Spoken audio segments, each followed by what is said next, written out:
Okay, cool beans.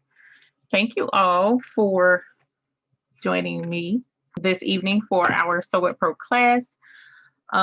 We'll go ahead and get started. There may be one or two more popping in to join us this evening, but this is the seventh Sew It Pro class, and excited to have you guys here for the very last one. So from now on, the classes or the if there's going to be a beginner's class, it'll be pre-recorded. Folks can look at it that way. Um, Before we get started, I wanted to point out a couple of things. First of all, if you have any questions, there's a couple of ways you can ask your question. You can preferably you can type it in the chat. So there should be a chat option there for you. You're free to use that to ask questions. Also, you can, toward the end of class, if you don't type it in chat, write your questions down and we'll answer it closer to the end of class. Unless there's something I'm going over and you need me to repeat something or show something again, stop me, that's fine, and we'll go back over whatever it was. But there will also be a recap at the end of everything that we talked about. You don't have to have your camera on, it's not required. But if you do, the only thing I ask is just leave it on mute. You can unmute yourself if you need to ask me a question, or like I mentioned, just type it in the chat. I don't know how long you've had Sew It Pro. Does everyone have Sew It Pro? Yes, yes. So the good thing is Sew It Pro is an excellent embroidery editing program. There is literally not very much. There are very few things that I can think of that you cannot do with Sew It Pro as far as editing is concerned. A lot of times folks want to try to digitize with it. It's not a digitizer. There's some slight things that you can do that's kind of like digitizing where you can add a border and stuff like that, but that's in an advanced class. But you can use it just strictly for editing purposes only. So I absolutely love Sew It Pro. I've been using it for 5 years now, I believe. And the reason why I got into Sew It Pro was because I couldn't afford the other the other editing programs out there. I had just purchased this little bitty 4x4 embroidery machine. It was $250 something. And these other embroidery editing programs were $300-400. And I just could not see being able to afford that. Also, I didn't see the need for a program that much when I was just trying to do something little simple at home. So when I did finally purchase, when I finally did just get so frustrated and fed up with my only option was to purchase a file and put it on the embroidery machine and not be able to change it in any way. I was just fed up. So one day out of desperation, I just typed in, affordable embroidery editing program, and Sew It Pro popped right up. And it's been love ever since because it was affordable. I was able to purchase it and haven't looked back. Actually, it's been an excellent program for me. So that being said, this class is for Sew What Pro. It's not for Sew Art. It's for Sew What Pro. And again, Sew What Pro is for editing. So really quick, because hey, Miss Letitia, how are you? Welcome to everyone else in here. And again, you don't have to have your camera on. If you want to, that's fine. If you want to ask a question or that I'm not going over at this time, you can either type it in the chat and we'll get to it, or we'll address it at the very end. Or if there's something that I'm going over and you need me to repeat or to elaborate, just unmute yourself, let me know, and then we'll address it there. All right. So diving right into Sew It Pro. Sew It Pro, the very first thing that is super important, and we'll get into even more detail with this later, but I don't care what editing program you use, the very first thing you really want to do is make sure that your computer is properly set up for your embroidery and for using an embroidery editing program. So what I like to suggest to folks, and I'm going to share the screen. So if you cannot see my screen, please let me know, and I'll try and help walk you through what you possibly can do to fix the situation. Um, Let me get over to that, and we're going to go here and share the screen. Here we go. Okay, so you are now looking at my D drive. Not everyone has a D drive on their computer, but you do have a C drive, whether it's a Mac or a Windows-based computer. So what I wanted to point out is this folder here. Notice this folder says embroidery. Now, I wasn't made aware of this at the very, very beginning, so it's going to be a little bit crazy, but I wanted to show you why I'm saying it's important to have your computer set up properly. So make sure you have a dedicated folder somewhere on your computer that you always put all of your embroidery designs in. It can be tempting to leave files in your downloads folder. It can be tempting to just upload them to your desktop, but you really want to have tucked away an embroidery folder that you put all of your embroidery related files in. So notice I have all of these are designs down here, and I really honestly should have a folder that says embroidery designs so that each one of these can be in a folder instead of you opening it up and seeing all of the designs. But I do have this folder here. It says letters. So these are all of my embroidery fonts. You can have a folder named font, letters, whatever the case may be. Also, as an example, I even have a folder that's for monograms right here. I have a folder over here to the side is for in the hoop projects, a dedicated folder for that. So what this does is it makes it easier for you to navigate, number one, but most importantly, it allows you to back up all of your embroidery related stuff. Okay, you have one folder to look for, one folder to back up. It's just so much easier to navigate your embroidery designs that way. And you're going to see how important that is once we get into Sew What Pro, which is why I'm going over that. So definitely utilize this. Try and back up your designs at least once a month. Find a cloud-based service like Dropbox or Google Drive, or Microsoft even has one, I believe it's called OneDrive. There's a couple of options out there. Some of them you have to pay for, some of them you don't. But find a cloud-based drive and upload your stuff there. And also, if possible, get an external drive that you can save your documents and files and stuff on there as well. Okay.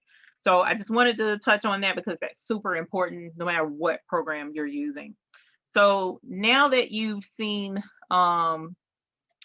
the back end, which are the files, and I want to make sure everybody was able to see. Let me know if you were not able to see that, because we're getting ready to go into using Sew What Pro. Right now, in using Sew What Pro, the whole point in the software program is editing designs, right? So I'm going to take you to my favorite website for getting designs. I talk about it all the time. I don't get any kickback from these folks, but I love their designs. And this is embroiderylibrary.com, embroidery library. And letting you guys in on a little secret, this is going to be a project I'll be doing really soon. Not sure if we'll do a standalone video on it or do it live or not, but this is definitely going to be on the menu. Super excited about that because this can be a 4x4 project. But Embroidery Library is totally awesome. They have excellent designs. Not one of their designs has failed me yet. But the other cool thing about them is if you go right here into designs by category and you go down to free designs, every month they have designs that are free, totally free. All right. Now, the design that I was using for the other classes is no longer free. It was a October design, but now these are the November designs. So I'm going to choose this one because this design is always free no matter what, and it will fit in a 4x4 hoop. So let's go ahead and choose this one, and I'm going to add it to cart. I'm pretty sure I'm logged in. I don't know. So it's taking a minute. And then once we do that, I'm going to go through the motions of purchasing. Look at all of this stuff I was supposed to been getting. Y'all get to see the back end of me buying stuff. Oh, it's in there more than once. Okay. I'm pretty sure I bought all of this already. So we're going to delete all of that. Oh, I've already purchased it. Okay. So that's what it's telling me, that I've already bought it. So I'm going to have to go and find it in my embroidery designs folder. So we'll do that now. And then we'll get it and pull it up into Sew It Pro. So let me go into here and pull that up. Let's see. And then we'll get started. And now please be sure that you write down whatever question it is you have, questions as we go along. And 2, 2, 3, 4, 7. And then we'll get to it. 2, 2.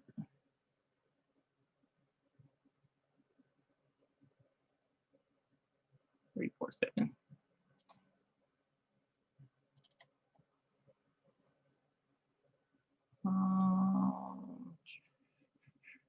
Okay, can't find it, so I'm going to download it again because I don't want to waste time looking for it.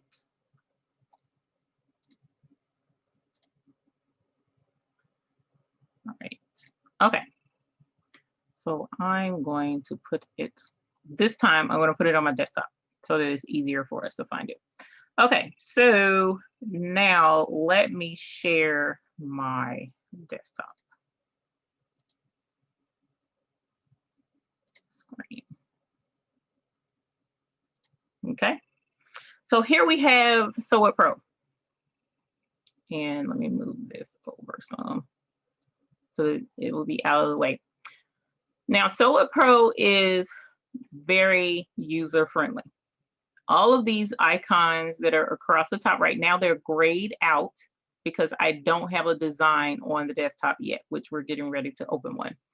But all of these buttons across the top on the toolbar, they each have, if you hover over them, they'll give you a shortcut to use and also explain what they are for.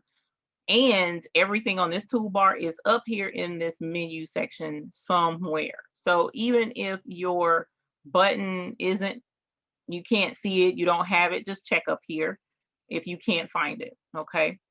So let's go ahead and we'll open up the file I just got, which is the 4x4 version free file. Now, the first thing I want to point out is this opened up in a 4x4 size hoop. And I'm going to zoom in on that a little bit for you guys.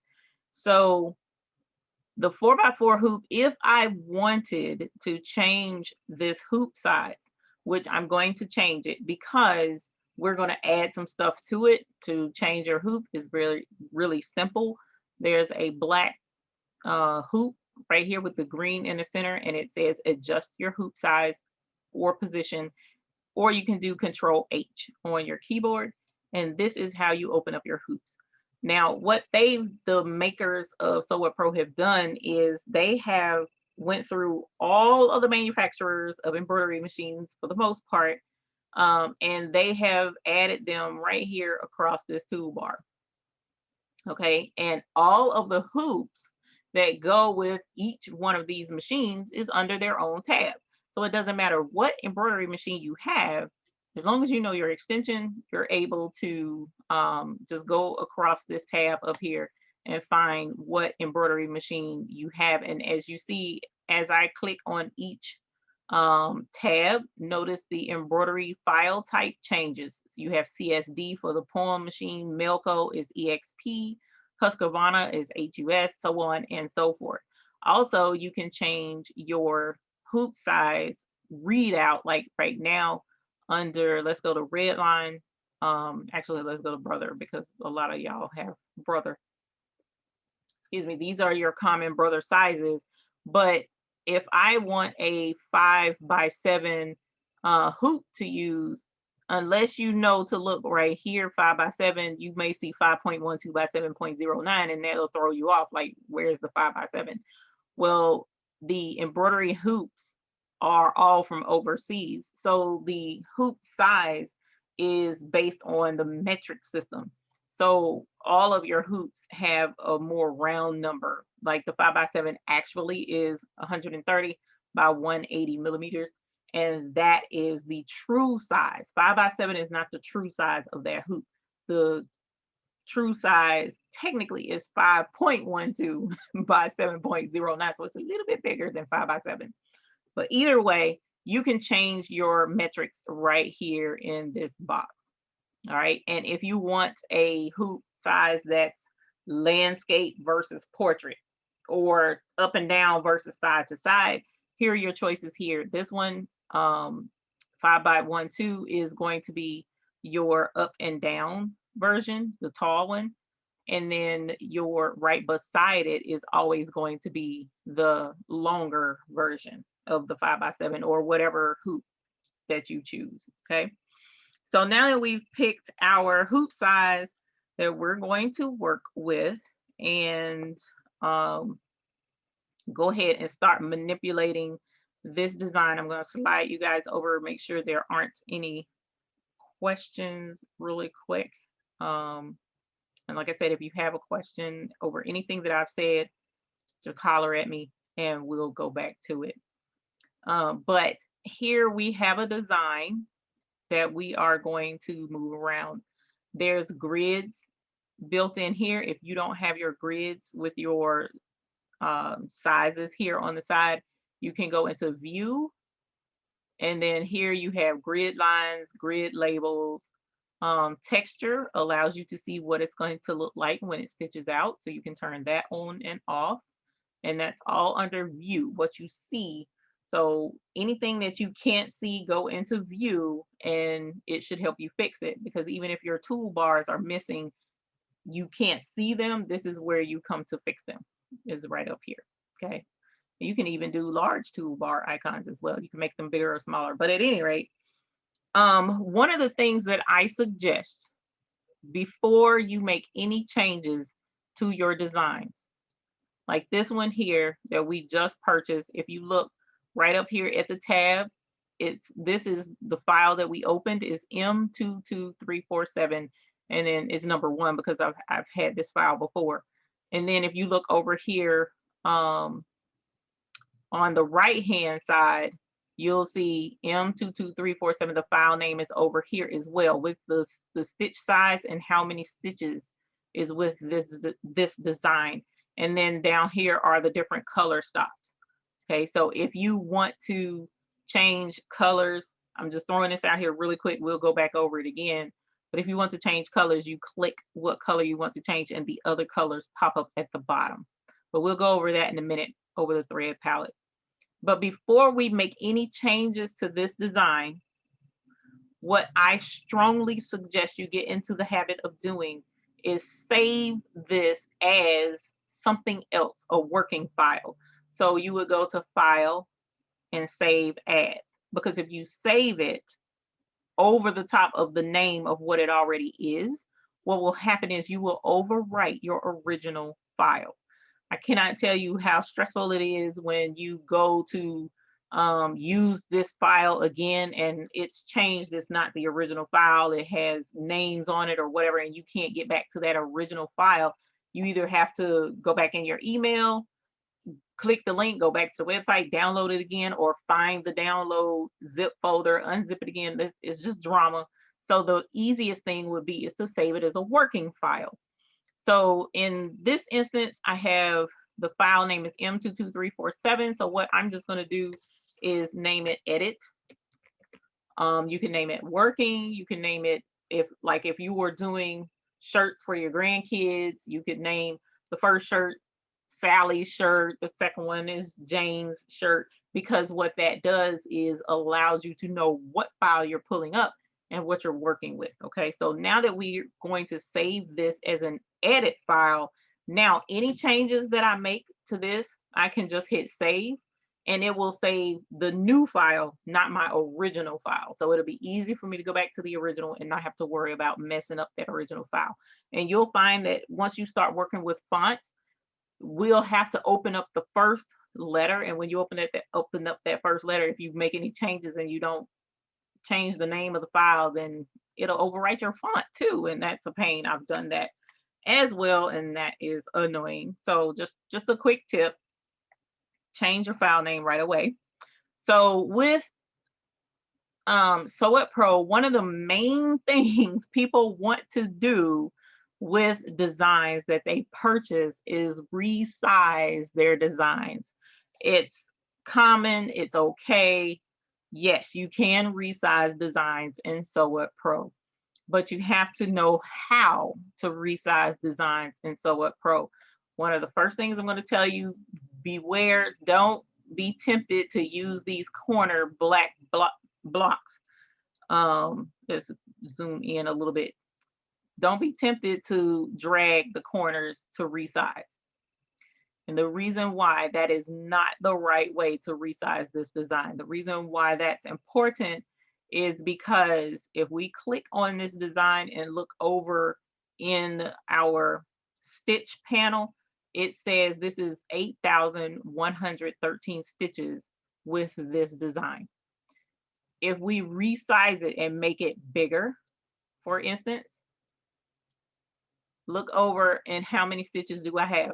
8,113 stitches is still the same amount of stitches. That's not right. That's not the proper way to resize. And the way I explain this to people is if you're going to if you're going to knit a sweater for your granddaughter or for your niece or for your child who's 4 years old, you'll knit them a sweater and it may take one skein of yarn.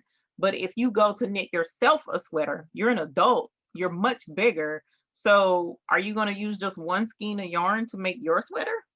No, because if you do, that's not going to be enough yarn to cover all of this. So you definitely want to add to your yarn.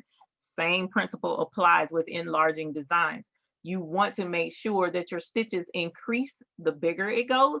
And the exact same thing is true of the opposite. If you go smaller, you need those stitches to decrease because that's just, you don't want to make her sweater with 5 skeins of yarn. It's just, it'll be too bulky and she'll be all bunched up and looking crazy. So you have to keep that balance. So what I'm going to do, we do have a handy undo button right here for anything that you've changed and you don't like it.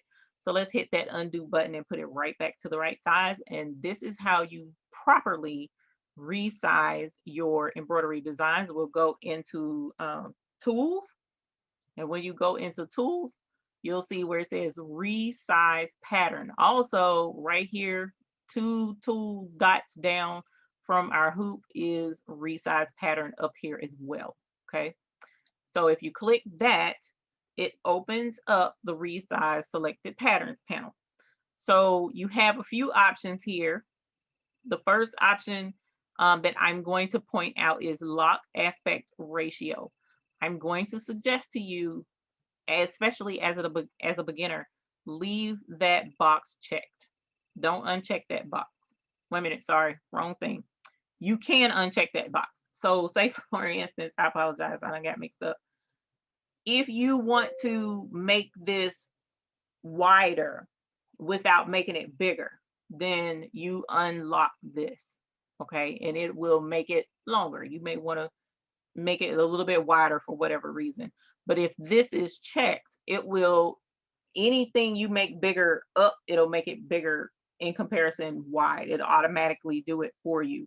A lot of design programs have that feature where even Cricut, if you enlarge something in Cricut, the padlock is there so that however you big it, it'll stay in proportion or the aspect that it's supposed to be. You can change that if you want to, but this is the one in the middle that I was referring to. You definitely wanted to auto adjust your stitch density.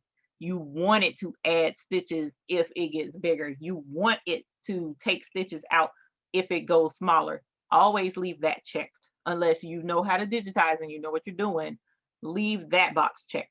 Don't ever uncheck that one.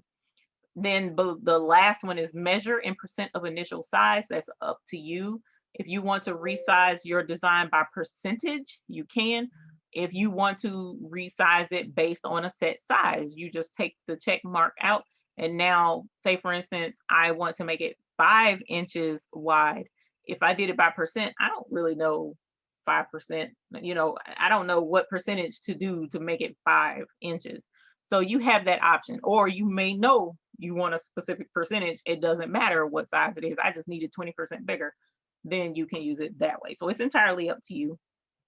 In this instance, what we're going to do is we are going to make it 5 inches wide. And as you see, the aspect ratio is locked in place. So it automatically adjusted the height to match how wide it's going to be. And then when we hit OK, notice how many stitches we have in this design now. I made it bigger. So instead of 8,100 stitches, now we're at 9,300 stitches. So it added the stitches that it needed to have in order to ensure that the design stitches out properly. Now, a rule of thumb that people who digitize tend to let folks know is really not advisable to resize a design more than 20% bigger or 20% smaller. That's because a digitizer digitizes that image at that specific size. Whenever they make a bigger design, like for instance, with this logo, we saw that they had it available in other sizes. So what they actually did was this 7.79 by 3.54. They actually took the picture itself and made it 7.79 wide and then digitized it at that size. Then they took the picture and dropped it down to 6.86 and digitized it at that size, so that you get the most efficient stitch out, the best stitch out possible is why they do it that way. So if you're messing with it, making it bigger or larger or smaller rather, then you can kind of mess with that. It can be done. I've seen people take little designs and make them much bigger and they stitch out fine for them.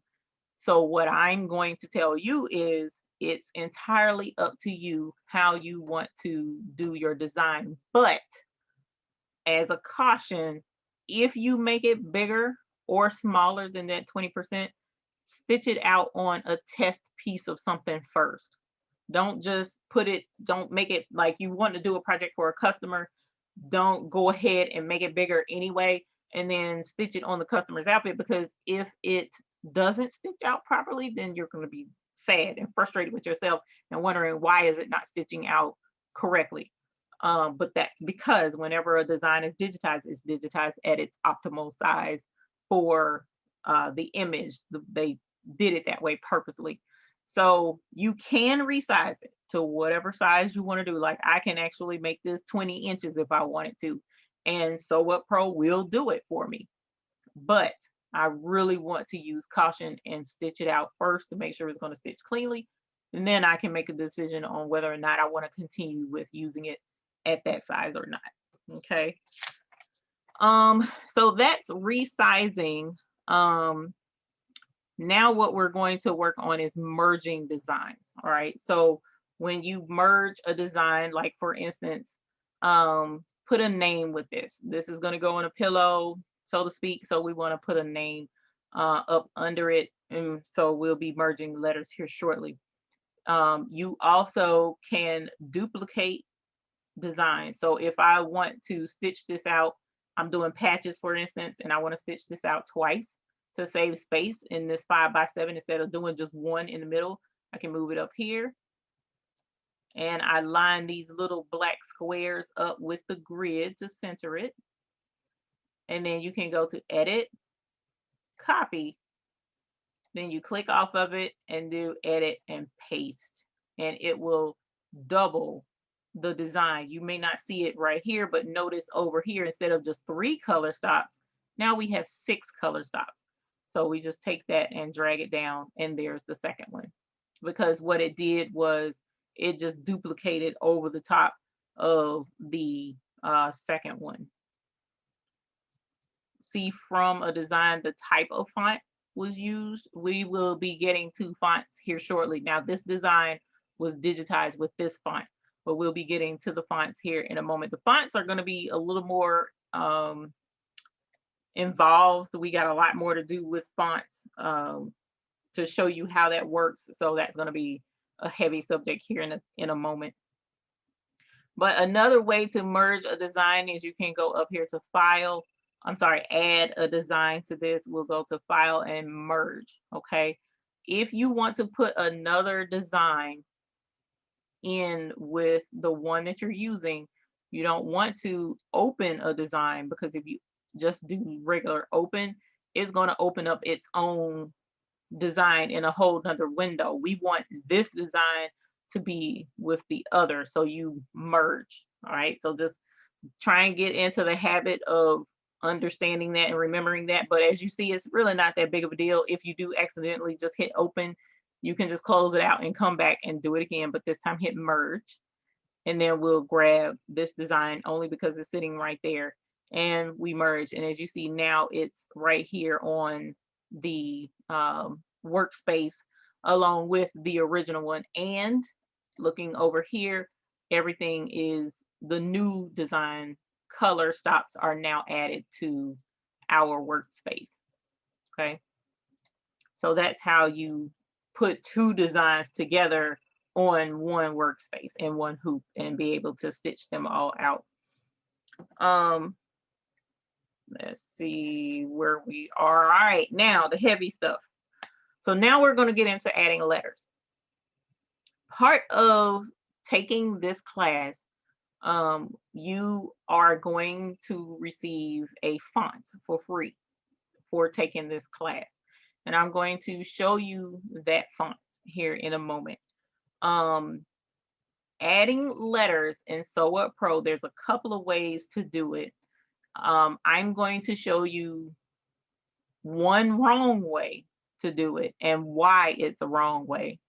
Then I'm going to show you my way that I normally use. And then I'll show you another way that a lot of people have been begging for years and why they've been begging for it and how to do that. But that font, adding fonts that way, is going to require that you learn a little bit of programming. I'm going to teach you some programming here in a moment, and it can be intimidating, but it really isn't. With that part, if you're interested in adding letters that way, I'm going to strongly suggest you get a notepad and take notes with that. Even though this class is recorded, actually it's not recorded. I forgot to hit record, but I'm going to record it now, or start recording it now, and then need be, I can get you guys linked into the class that I do that's no one in the class, and you have access to that anytime you need to. But at any rate, that way you definitely want to keep in mind and learn how to oh, actually it is recording. Never mind. So we are being recorded apparently. Yes, we were being recorded. Sweet. I did tell it to do it automatically. Sometimes I have to have fail safes to make sure I don't mess up.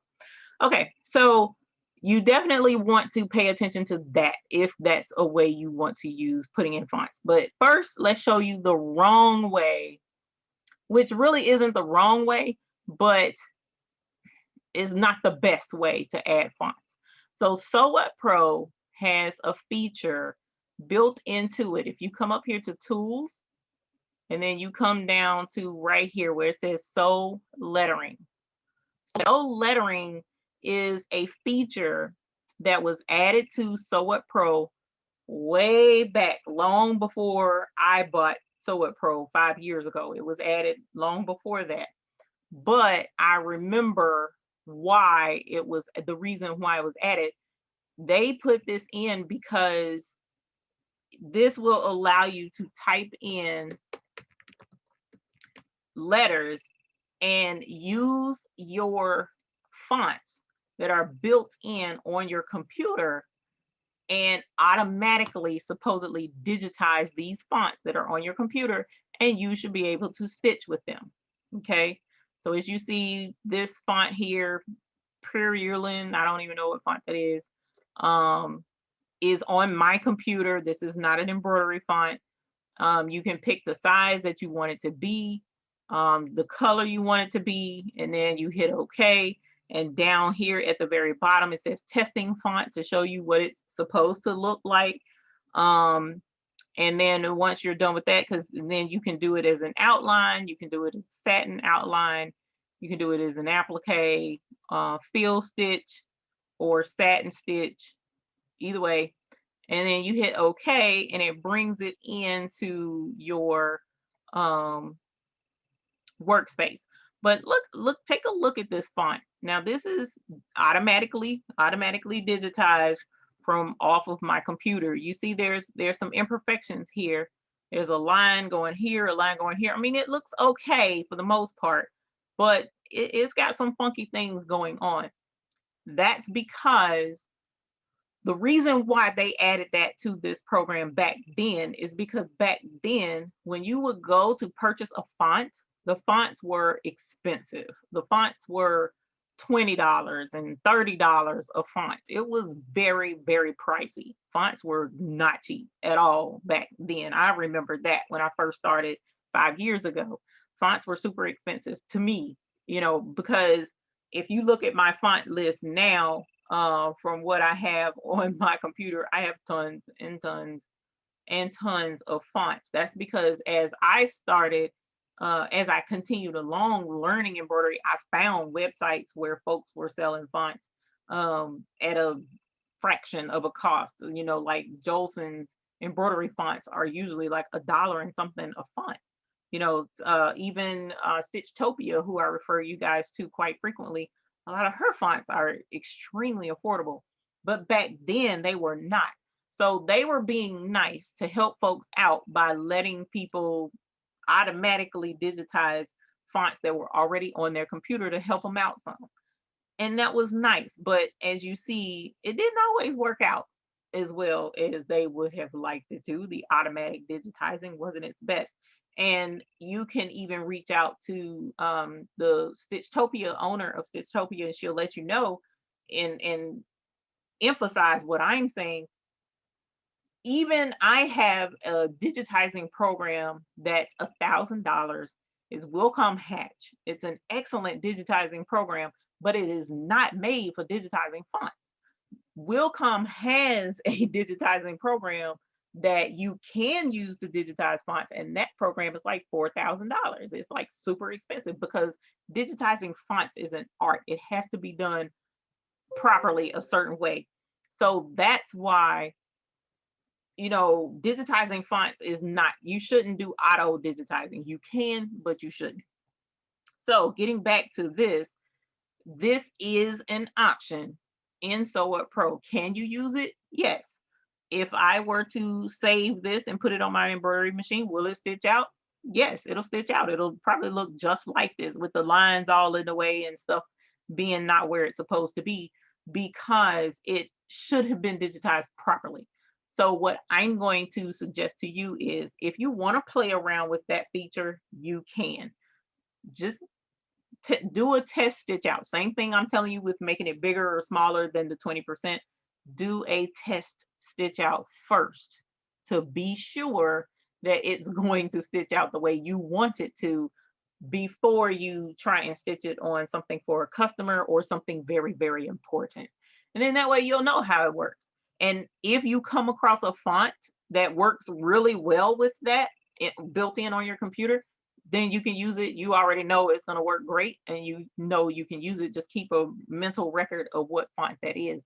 But the majority of the fonts will not stitch out properly with that feature. Okay, so we usually, even the owners of Sew It Pro and in all of the groups, the admins and stuff of the groups, suggest to everybody not to use the sew lettering feature unless you just playing around with it. The other option for adding fonts is the way I normally add fonts. And all I did was just select the font and hit delete on my keyboard to get rid of it. Or I could have come over here and right click, and you can do delete thread as well to get rid of something you don't want on your workspace.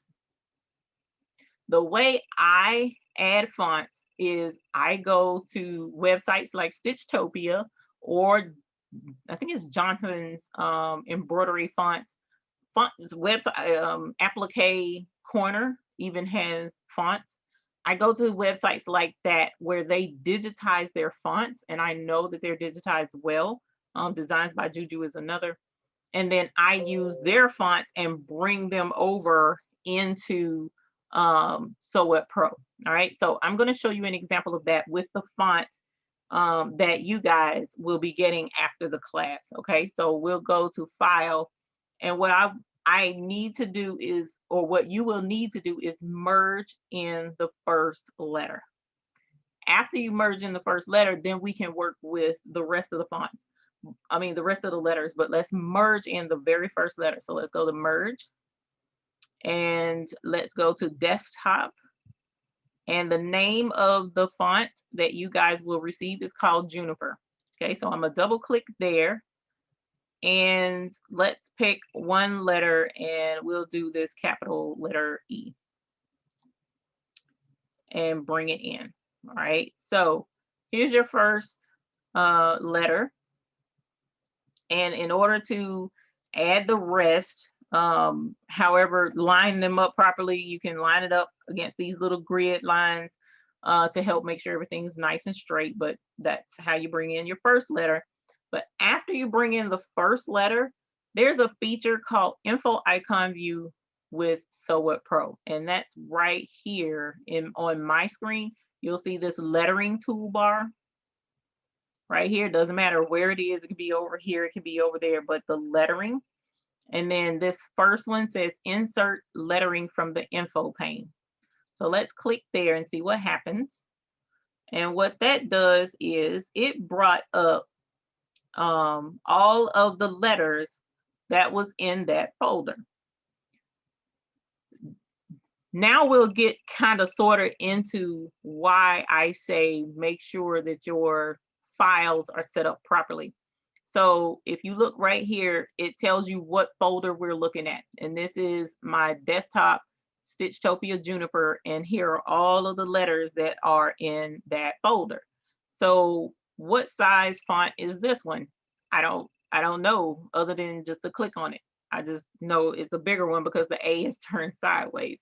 Down here is, if I scroll down, here's another letter A, another capital A, so that starts another alphabet size. Down here is another capital A, so this is another size. Click there and you'll see it's massive.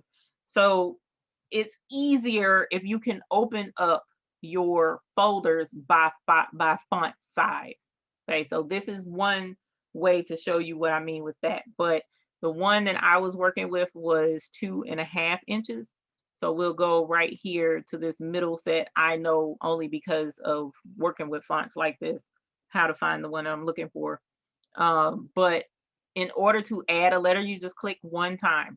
So I'm going to add a V, and there's my V, and I'm going to drag it back over here, because if you look right here beside delete album folders, alphabet mode is checked. So now every letter that I add after this is going to go in a line in a row. Okay. So there's the E, there's the V, and I'm going to add an E. And then move it over so that when it stitches out, it'll stitch out like cursive. And there I've added letters. It was only 3 letters in this instance. If I wanted to add more, to do Evelyn for a girl's name, when I drag this down, it's going to add the letter down because I drug it in place, but there's the rest of the letters. Now keep in mind, because this Y is hanging down past the hoop, it's not going to save like this. As a matter of fact, let's show you that. Let's go to save, and it's going to give you an error and says it doesn't fit in the current hoop. Do you want to save it in a larger hoop? I'm going to say no for right now, but if you say yes, it'll automatically save it in a bigger hoop. But right now I'm going to say no because I know I'm going to fix this. But here you have your letters. So now that we have the name in here like I want, I'm going to close out the letter pane. Now, if you go to bring in a letter and you click the info icon view and your letters don't pop up like this, if they look like this, that's because you don't have alphabet mode saved. So just go ahead and click alphabet mode and that'll change it back to where you see all of your fonts. And so now that we're done, I'm going to close it by clicking the info icon view again. And now here are the color stops for each one of my letters. Okay, so all of them are there now. At this point, I can change colors if I want to, or I can add all of them together. So at this point, we have color stops. Color stop 4, color stop 5, 6, 7. So on single needle machines, it's going to stitch the E and then stop. And you have to press the go button for it to stitch the V, then it'll stop. You have to press the go button for the next letter. If you don't want to do that, you may decide to do that so that you can change color threads. But if you don't want to do that, you can join all of these colors. So we'll go up to edit and join threads. Okay. And when you do that, it'll say join all of the threads of the same color. So if I select this one, it'll join 1 and 3 together as well. But then it won't stitch out properly because what it's wanting to do is stitch all of the green. So then when it comes back to add this white for the flowers, the white is going to stitch over the top of these little green buttons, okay, in the middle of the flowers. So this green detail is supposed to stitch last. So I don't want to join all threads of the same color because I want these two to stay separated. Then down here it says join all adjacent threads of the same color, which that'll work too because it will not join the two greens because they're not side by side, but it will join all the black because all of the black is side by side. Or you can say join threads of the same color starting at thread number, and I can do thread number 4 and then 4 through 9 or 4 through whatever you have left will join if they're the same colors. Okay. So in this instance, I'm just going to do the adjacent, and now the whole name is one color stop. Okay. Very simple for the most part. You just have to remember the steps in order to get the hang of it, but very simple to do. So that was, let me make sure I'm telling you guys what I needed to tell you on that before we get into the other. Yes. Okay. So that was how I normally add letters to my designs. I'll merge in the first letter. I go to info icon view. I click each letter one time, add it in, pop it in, line it up the way I want to, and I'm good and I'm out. Okay. But one of the features that folks wanted in Sew What Pro was the ability to type what they want, like type out Evelyn and it pops up the embroidery design on the screen.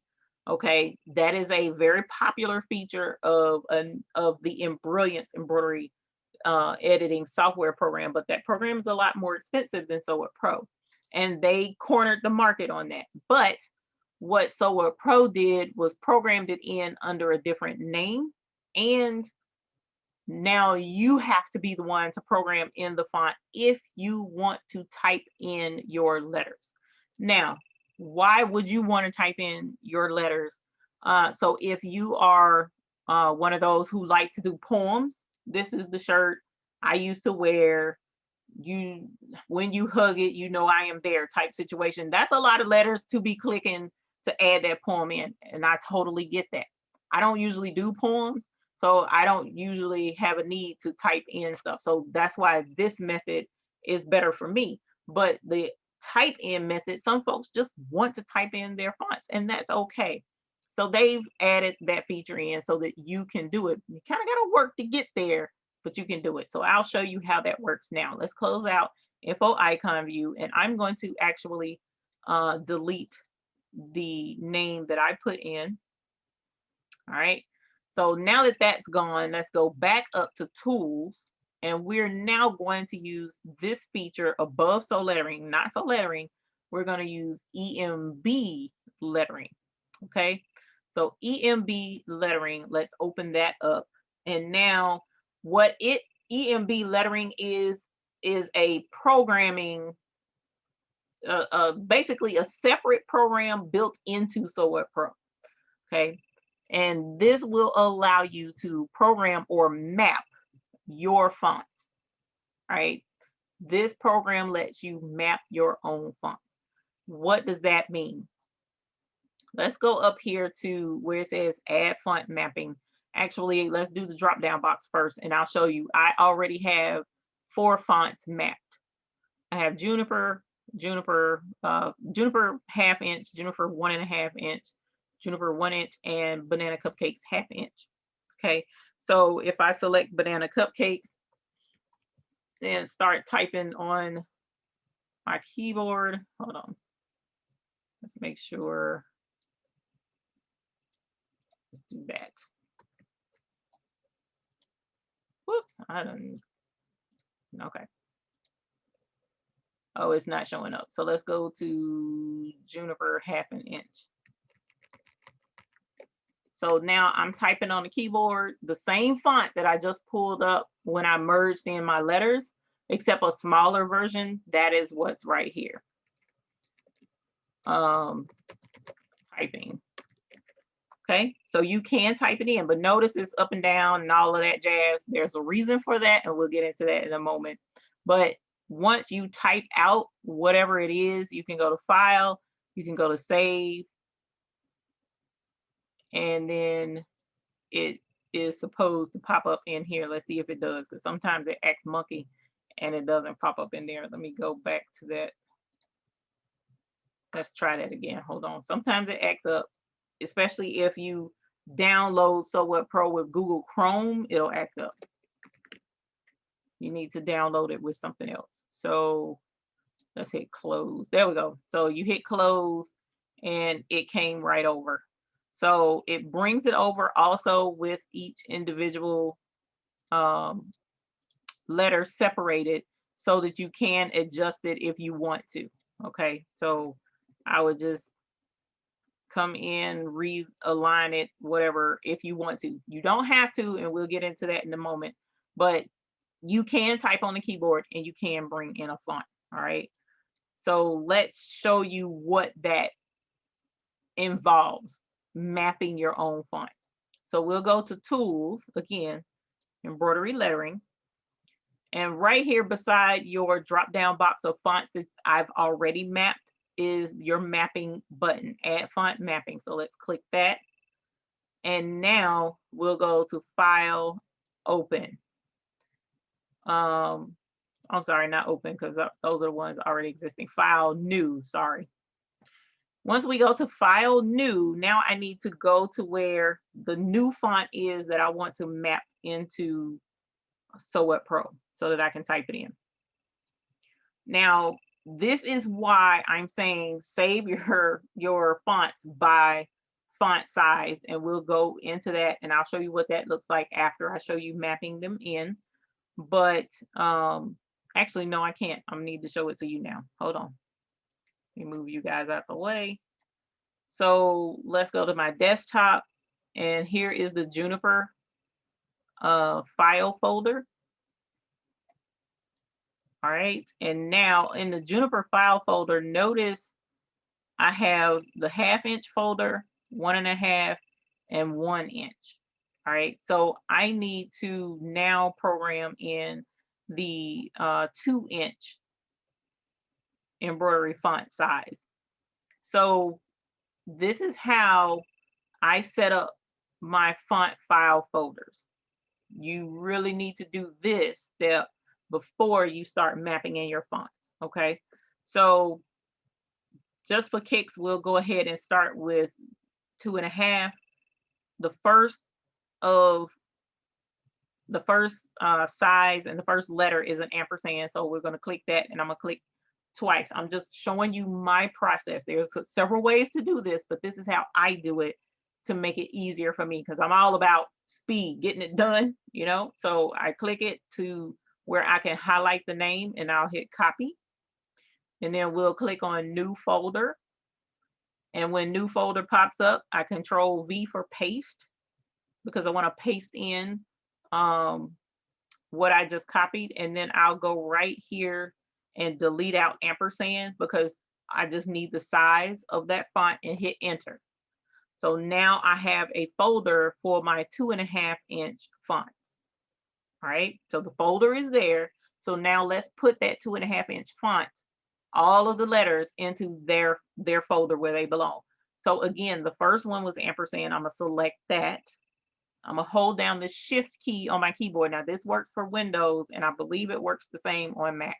But I'm gonna hold down my shift key and scroll down to the very last letter, which is the lowercase z right here.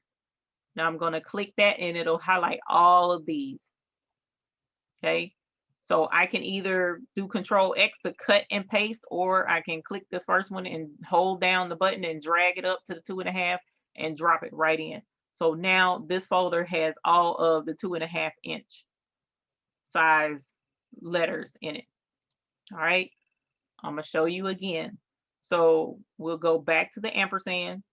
I'm gonna click it to make it where I can edit the name. I'm not gonna edit the name. I'm just gonna right click and do copy. Then come up here and hit new folder. And then I'm going to paste in, Control V. And while that's open, take out ampersand and then hit enter on the keyboard. And now I have a 2-inch folder. It's a very simple process once you get into the rhythm of doing that. And I would definitely, whatever fonts it is that you are comfortable with, your favorite fonts that you're going to use all the time, you can map them. And then you don't have, once you map them, you're done. You don't have to do this anymore. So then we'll hit 2-inch ampersand. And I'm going to hold down shift and then grab the lowercase z. And now, no, I don't want to restart my computer, and you better not restart either. Well, I tell you, sometimes computers get on your nerves. And now it's done something to my, okay, there we go. So we'll cut those. I'll open up my 2-inch folder. It's just a different method, same thing, and put those 2-inch fonts in their own folder. Okay, why go through all of this? Why do all of that? So now that I have my 2-inch and my 2.5 inch, I'm going to close this out. And now we'll go to File and New. And now here I have my 2-inch folder and my 2.5 inch folder. I've already mapped the first three, the 1/2 inch, the 1.5, and the 1 inch. So now I'm going to do the 2-inch. So I'm selecting the 2-inch folder, and I'm going to hit OK and click past that, because all of that, I don't know why it does that. I really need to uninstall and reinstall with Microsoft Edge and not Chrome, because Chrome causes errors. But at any rate, here's our font, our 2-inch font. Here are your 2-inch letters. Okay, so you have to tell So What Pro that you want to type in each one of these letters with your keyboard and to put them in line, just like you saw me do with the first little 1/2 inch font. Well, in order to do that, we have to map these to keys. So there's a couple of things you can do. You can either map your keys first, or you can map them second. We'll go ahead and map them first to show you how simple it can be. So here's our first, this 0 through 9. So you click your 0 and then hit 0 on our keyboard. And now 0, 1, 2, 3, 4, 5 automatically is associated with 1 through 0 on your keyboard. So now when I close this, if I close this out and I type 0 through 9, it's automatically going to be mapped to those keys. So I can just type in those numbers and it will do the embroidery font for us in that other screen that I showed you. Also, here's our capital A. So shift capital A, and now all of our capital letters are mapped. Here's my lowercase a, hit the just regular lowercase a. Now all of my lowercase letters are mapped to the keyboard. All I had to do was do the first one, and the rest follow suit. That's not the same for our punctuations though. Okay, so the ampersand, I am going to have to go through and type in each one of these. That's the apostrophe there. Here's our at symbol. Here's our comma. So you have to find that on the keyboard. This one is the dash. Then we have our $sign. Then we have our exclamation mark. Now, not all fonts will come with all of these extra digits. Not all fonts will come with this. Stitchtopia, she's just totally awesome. When she digitizes her fonts, she does all these extra things because she knows sometimes we want a $sign. We want to embroider that too. Why would you leave that off? But some fonts leave these extra things off. So you may not have to go through this with whatever font it is that you program in. But if you do have this in your font, at least you know that you'll be able to type it in on your keyboard. And now that's the tilde. All right, so now I have all of my font letters and numbers associated with a keystroke on my keyboard. So now whatever one of these keys I press is going to pop up that letter in that size, okay? Now, going back to grade school, when you were in elementary school learning how to write your letters, do you remember how the teacher had the writing paper, and your writing paper had, you know, the blue line at the top, the dotted line down the middle, and then the red line at the bottom, and that's where you were supposed to write your letters on that red line? Well, that's what this red line is. That's what this line is for. So if we click on this red line, it's not gonna highlight it or anything, but it's actually clicking on it. And then you press the arrow keys on your keyboard, the up and down. You can move this this red line down so that your fonts will rest on the line, this imaginary line. That's what this is for, okay? So this allows your letters to line up properly when you type them. Now, do you remember when I was typing "this is a test" and some letters were up, some were down, some were on the line? That's why I moved my line, but I didn't take the time to make sure each one of my letters were resting on the line where they're supposed to be. You have the ability to program that now.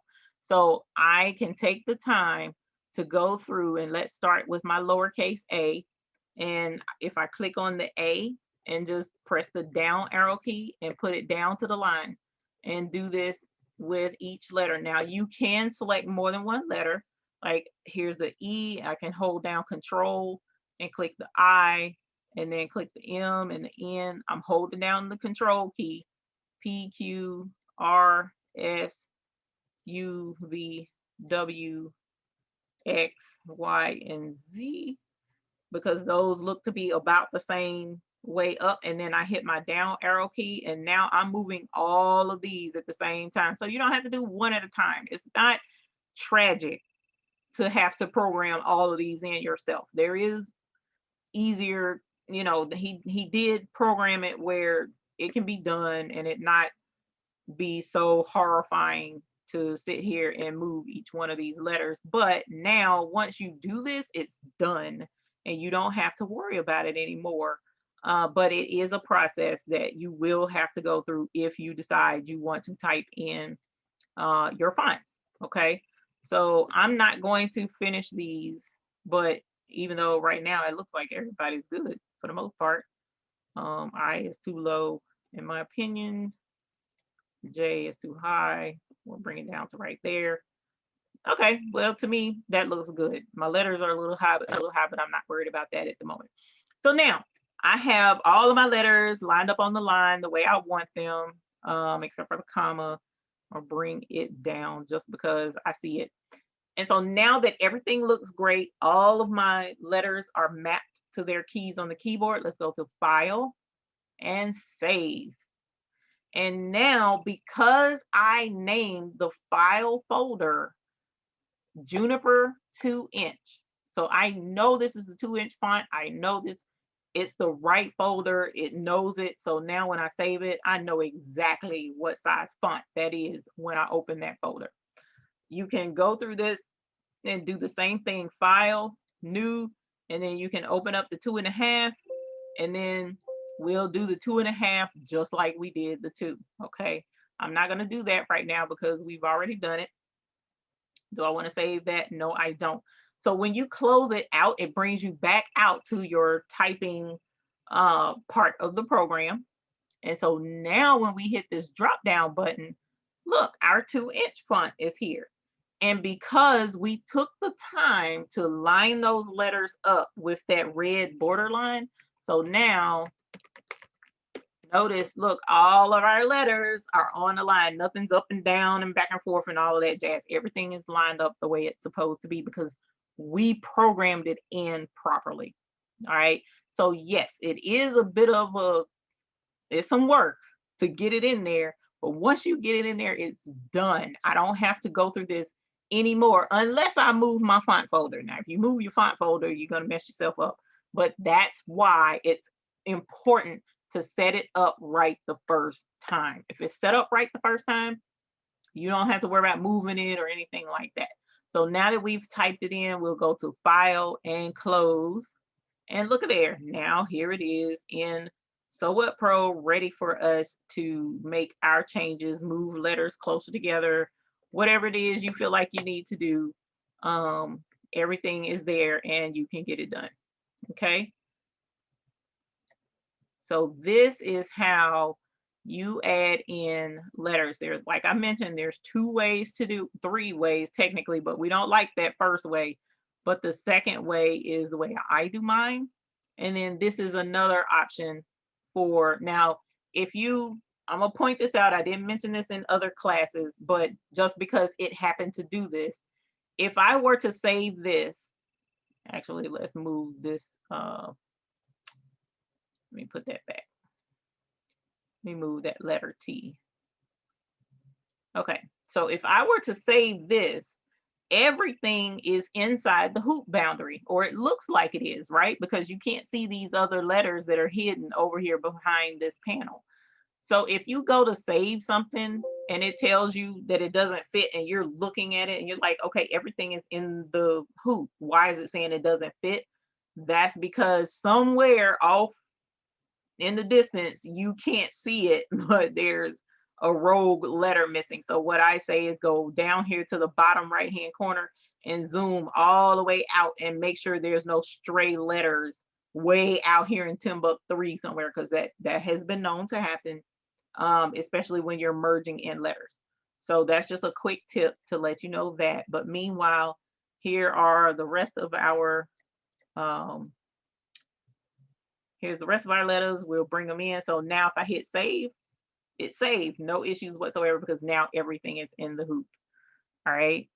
Now, to go back and show you the difference with adding in letters, let's go back to the info. Well, actually, let's do this. Let's merge in 1.5 inch, and we'll do the number 6, and that put it here. Now when I go to info icon view, notice this is 1.5 inch Stitchtopia Juniper, 1.5 inch over here on the right hand side, and the only letters in that folder are 1.5 inch size letters. Whereas down here, you remember we had 3 different font sizes. Now there's only one because I've already moved all the other letters to their own folder. But before I did that, we had 3 different size fonts here. That was crazy. So now we have just the one, and you know, with this one here, because we named it the size of the font, you automatically know what size font this is, and you don't have to struggle and try and figure that out. Okay. So that's pretty much it. I have one other thing I wanted to mention with the color stops. With your color stops on So What Pro, if you want to change the color, like I showed you before, you just click on a color and then click the color that you want it to be, and it will change the colors automatically for you. Keep in mind, if you use a specific um, thread brand, especially if you're a business and you're trying to keep up with orders. Like for instance, I have a design that I use for a customer, and every time the customer comes and they want this design, they want blue flowers instead of the white flowers, and I use a specific brand of thread in a specific color. That's why here you have a list. If you click on your color stops, it brings up a list in the thread palette of most of the different embroidery thread brands out there, so that you can choose the color that you use with that customer's project, and that way you don't have to worry about it. So say for instance, because I normally use Madeira, and instead of the Prussian blue embroidered poly, I actually did use sailor blue. That's the color that I have in here, the thread number. So if I have to reorder it, the thread number is 1766. I know once I save this, it's going to save that color right here in this list, and I'll be able to know what color it was I used with that customer's project. Because anytime I open up this file, it'll bring in the thread that I chose and it'll show here. Also, which not all classes were made aware of this either, the comment section, you can actually say, right here, this is time to reorder, or you could put in, this is for customer Frank, whatever. And then when you save this file and hit save, there will be a text file saved right beside your design file. Keep them together, because anytime you open it up back in SewWhat Pro, this comment will be there, and that will remind you. So you can put notes in here to remind you of who the design is for, what customer. You can put in what size you stitched it out.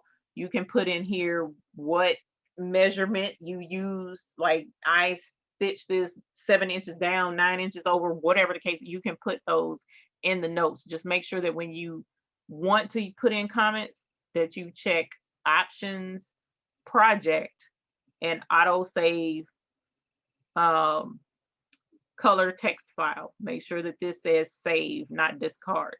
Because if this dot is checked, then when you close out this design, then it'll erase all of that, which is not what we want. So just make sure that yours always, which is by default going to say save.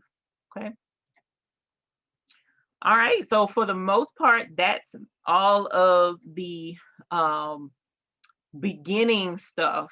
All right. Which technically, the font part really was an advanced technique to be taught, but the reason why I included it in the beginning class is because everybody wants to add fonts to designs that they do in SewWhat Pro. It's a given. Whenever we do embroidery, names just come with the territory, which is why a lot of people want embroidery done. They want monograms or the names or whatever. So I felt that was really important. And what I would like to know is from you guys, if you feel like, which one rather would you prefer to do? It's interesting to know, just a quick little question that I just wanted to get your opinion on that, not for any reason or whatever. How do I get to the options menu again? The options menu is here when you go to, now make sure this is the right options, and then project. And when you click on project, that brings this up. And also glad you asked that question. You remember we clicked on the color stop and it pulled up the threads, and how brother was already automatically selected for me. Well, right here, threads, default threads. I don't normally use brother. Normally I use Madeira. So you can come here if it wasn't acting crazy, and go down to Madeira, and I can select that. And when I hit OK to save it, it will actually save Madeira for me. But right now it's on Act Monkey, and I'm not sure why. I'm not sure why it's acting crazy on me, but that's another quick tip that you can use. Okay. Did that answer your question, Rochelle?